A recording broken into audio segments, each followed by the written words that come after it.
Hi అండి. అందరూ ఎలా ఉన్నారు? ఇవాళ మన వీడియోలో అన్నంలోకి పర్ఫెక్ట్ ఆధారమైన కొబ్బరికాయ పచ్చడిని కొంచెం డిఫరెంట్గా ఎలా చేసుకోవాలో చూసేద్దాం. దీనికి కావాల్సిన ఐటమ్స్ కూడా తక్కువే.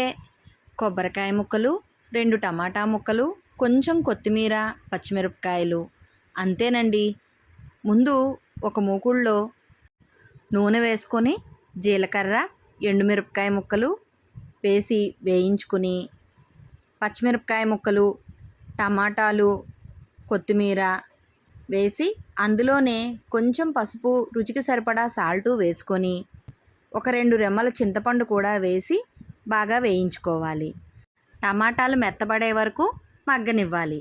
ఈలోపు కొబ్బరికాయ ముక్కల్ని మెత్తగా కోర్లాగా గ్రైండ్ చేసుకోవాలి.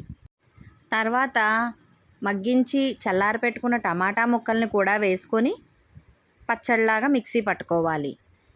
ఇది అన్నంలోకి, దోశల్లోకి, చపాతీలోకి కూడా పర్ఫెక్ట్ ఆదరు అండి. చాలా టేస్టీగా ఉంటుంది. నేను రోటి పచ్చడిలా ఉండాలని కొంచెం గట్టిగానే నీళ్లు పోయకుండా మిక్సీ చేసుకున్నాను. మీరు కావాలంటే వాటర్ వేసుకుని కూడా మిక్సీ చేసుకోవచ్చు మెత్తటి పేస్ట్ లాగా. అప్పుడు దోశల్లోకి, ఇడ్లీలోకి చాలా బాగుంటుంది.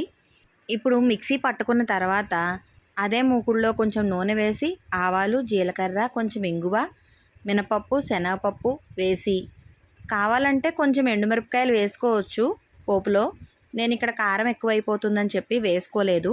కరివేపాకు అన్నీ వేసి పోపు పెట్టుకుంటే ఎంతో టేస్టీగా ఉండే కొబ్బరికాయ పచ్చడి రెడీ అయిపోతుంది.